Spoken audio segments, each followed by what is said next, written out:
your first Baijiu in like 2 years? More than 2 years. Okay, so here's I can't even remember when that last You time. can eat a bit. I know, like for the podcast, we're not supposed to. No, I ate before. It goes down easier with jiu cai. Cheers, bro. Actually. Are you supposed to drink the whole thing? Yeah. Okay. So Alright. drink the whole thing. Alright. Go for it. Oh. Wow, that is. Yeah, you grab a chopstick now. Yeah. I need something. Okay. I feel like Baijiu is honestly an acquired taste. It really is. But you know the strange thing is, as hard as it goes down, I can see how it can be an acquired taste. Like in terms of why people would actually like it, you know? It's a winter thing, right? So Baijiu in China is from the farm. Like it's for like Beifang Ren. Yeah. Where it gets cold as Well, it's fuck. Baijiu and Huangjiu, right? No, Huangjiu is southern. Okay. Do you drink Huangjiu? I've drank Huangjiu much more often than Baijiu. Sure. Really? Yeah. Dude, Huangjiu is like gasoline. I can't drink that shit. What? I can drink almost anything. That's what I think about Almost Baijiu. Huangjiu to me is the one that's like sweeter. anything. No. Oh I god. cannot stand Huangjiu. Cheers, man. Cheers. Oh, this is yours. Slow. Yeah, what are you drinking? I got beer. Okay. Cheers. Welcome. Thanks, man. Glad to be here, man. This is nice. You know what I'm saying? Like I was waiting. I've actually been waiting for this moment. Yeah? Yeah, because ever since I started the podcast, I was the only other podcast in Shanghai, like, with what I wanted to achieve.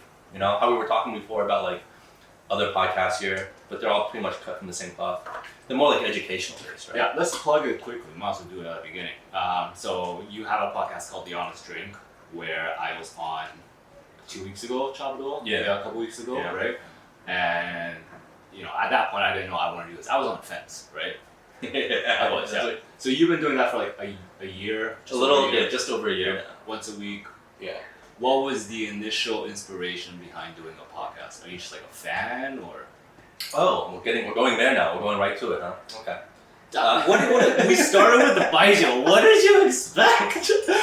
Dude, you have me on your podcast. You're coming out swinging. You thought I was gonna like walk around the fence? No, man, fuck off. Come on, that's not what this is for. So what was like the first impetus? We don't have like to shoot start a anymore. podcast? Sure. Like, what was that first? Like, you woke up one morning and you're just like, you know what, I want to do a podcast. Well, it was a gradual thing. So, Okay. A few years back, I never even heard of the podcast. Like, I didn't know what it was. Sure. And even if I had heard the term, like, I didn't really understand what it was. Okay. So I didn't listen to any podcasts. I didn't know about any podcasts. And then I had a friend visit me here in Shanghai. This was maybe like 4 years back.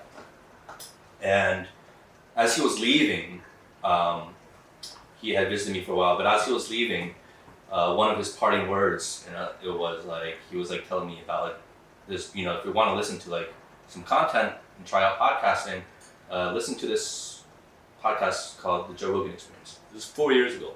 This was 4 years ago. Okay, I'm trying to think what was on air 4 years ago. JRE was definitely one. Bill Simmons was probably on, right? Yeah.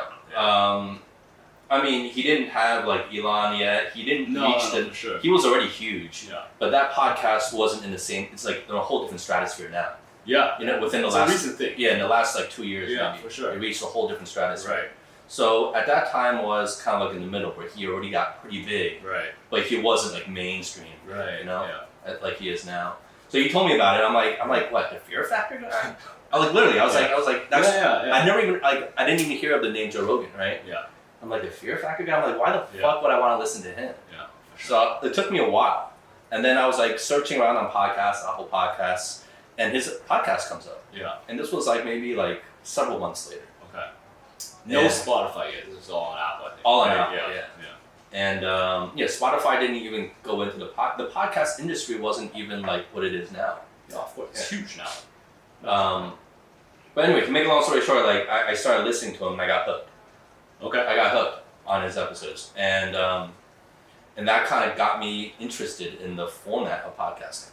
Okay. And then from there, obviously, there's a huge leap, as you know, from podcasting is cool and might Right. be interesting to actually doing a podcast. I mean that ravine you have to cross. For me, is huge, yeah.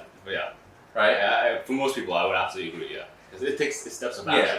And but you can apply that to many other things, not just podcasting. Like that boundary you have to cross from like thinking about something and like, you know, fantasizing about it, Yeah. to actually being like, you know, having the balls to do it Yeah. and making a decision, actually taking action. Like that's where most people get lost. Oh, Right? absolutely. No, So- for sure. It took me a while, and I was like, and I always like talk to people, yeah, like, you know, half jokingly, yeah, like we should do a podcast, man. You know, it'll be fun. And then I was like, oh, what other Asian podcasts are there in Shanghai? And None. so it took me a while, and then you know, like we talked about in our episode with you, Yeah. there was like this inner renaissance, you know, you have in your personality, your mindset at some point in your life, where you're just like, fuck it. Dude, that's awesome. I think that's really cool.